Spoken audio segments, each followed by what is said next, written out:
The USVI Department of Human Services is reaching out to the community with an update on its SNAP program. They're encouraging those who are SNAP recipients in the territory to please turn in their recertification packages.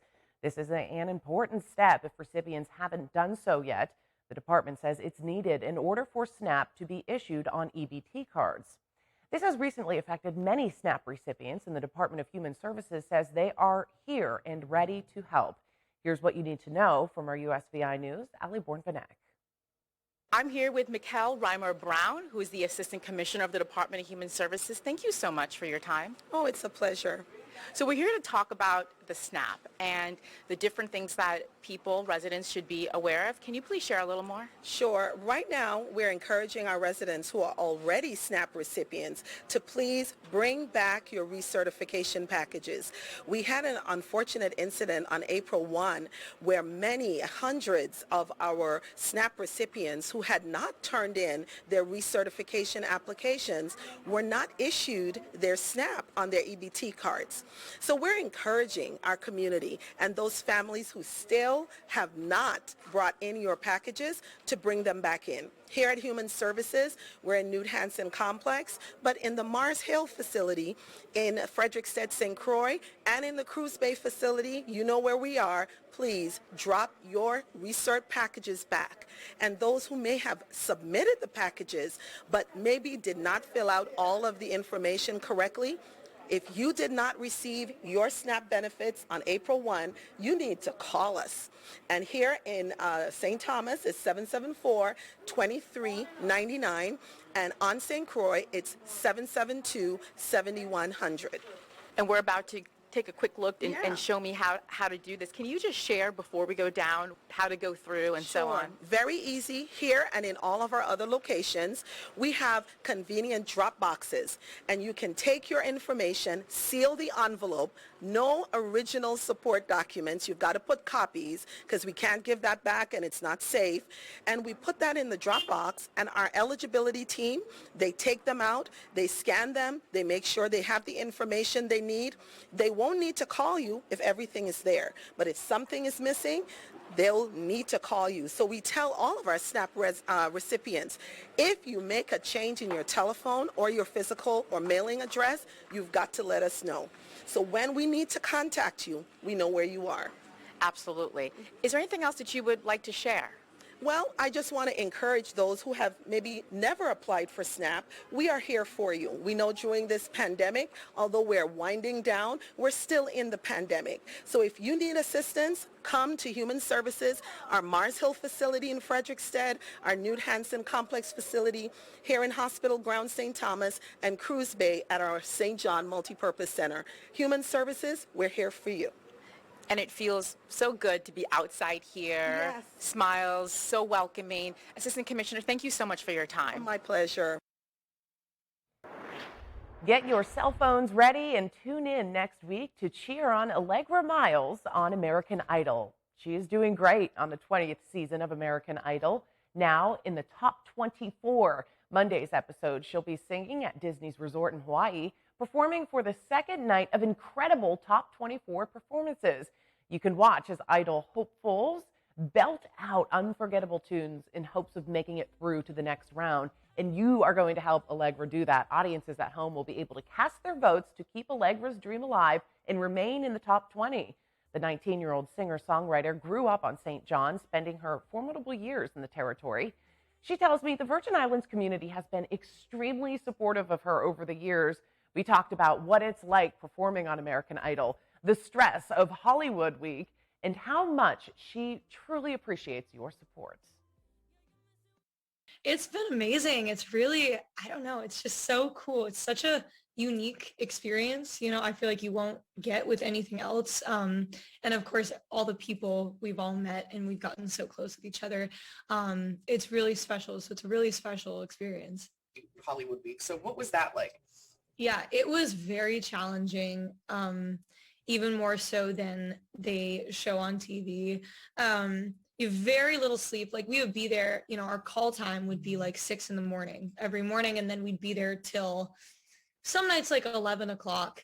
And then specifically for the duet round, which was the second round of Hollywood Week, I would say we found out who our duet partners were at like 9:30 p.m. that one night. And then kind of we had just that night to learn the song, memorize it, practice, rehearse, got like 2 hours of sleep, then woke up, and then we had to perform it for the judges the next day. So that was probably the most intense part. But it was, again, still, we all were going through it together. So it was almost like trauma bonding, we say. But no, it was cool. It's just like really cool how Virgin Islanders are rallying around you. It is, no, it's amazing. It's so cool. And I don't know, to be from there and like my family being from there, it means a lot. And actually, I don't know if you know, but for people who are on St. John, this actually Sunday and Monday, they're kind of doing a little celebration for both nights, but I'm airing on Monday. So at the Windmill Bar on St. John, there's going to be like live music before it airs, and then they're going to have a watch party on Monday, which is awesome. And my dad is actually going to be down there for that anyways. So whoever wants to come Monday night, yeah, it'll be like tons of, if you know like Lauren and Bo, they're really great, a great duo in St. John. And yeah, watch party on Monday night, voting kickoff type thing. So the very cool thing is VI can vote. I know that some people were, worried that they couldn't, but VI can 100% vote. And it would mean so much if you would, and we can kind of go all the way together, and I can keep representing and hopefully making everyone proud. And I hope so. You already are making everyone proud, so continue to do so. Best of luck to you. Thank you so much. So the top 24 will perform Sunday and Monday. As Allegra mentioned, she's going to appear on Monday's episode, April 11th at 8 p.m. on ABC. A watch party in St. John at the Windmill Bar, too, so check that out. State lawmakers recognized the University of South Carolina women's basketball team on Wednesday for their national championship victory.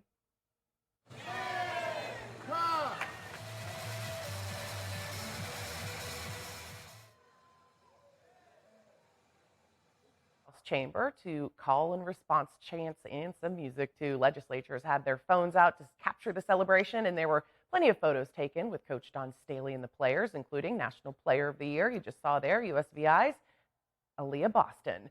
When the team was finished in the House, they made their way over to the Senate for more recognition of their historic win.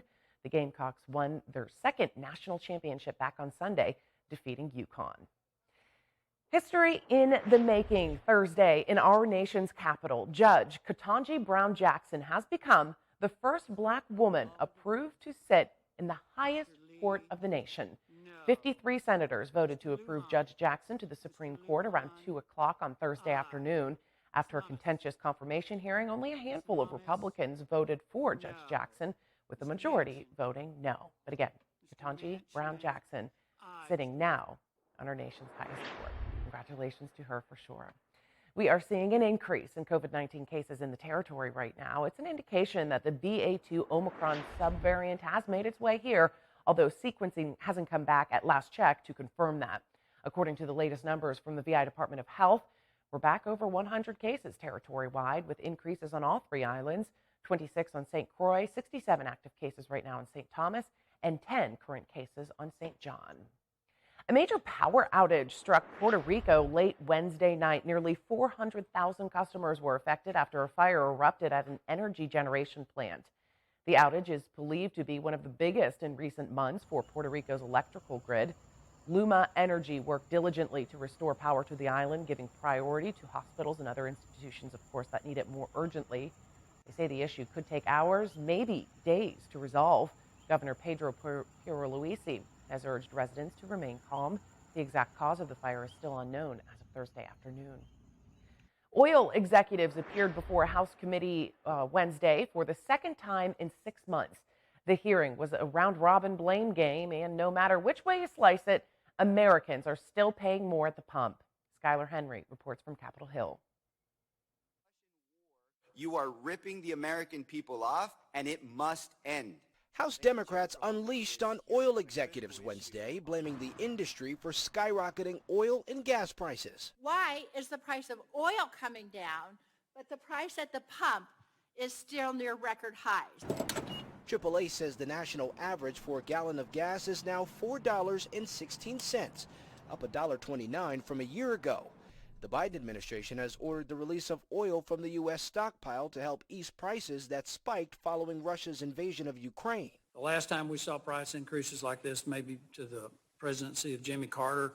But Republicans squarely blame the White House's, quote, anti-American energy policies like shuttering the Keystone Pipeline. This is the Biden price hike, and it's been a steady climb since he took office. Oil executives testified they have no control over the markets. We do not control the market price of crude oil or natural gas, nor of refined products like gasoline and diesel fuel. And we have no tolerance for price gouging. Lawmakers also put the spotlight on oil industry profits, nearly $77 billion for the 6 companies testifying. Last year, 2 of them, Exxon and Chevron, reported their most profitable year since 2014.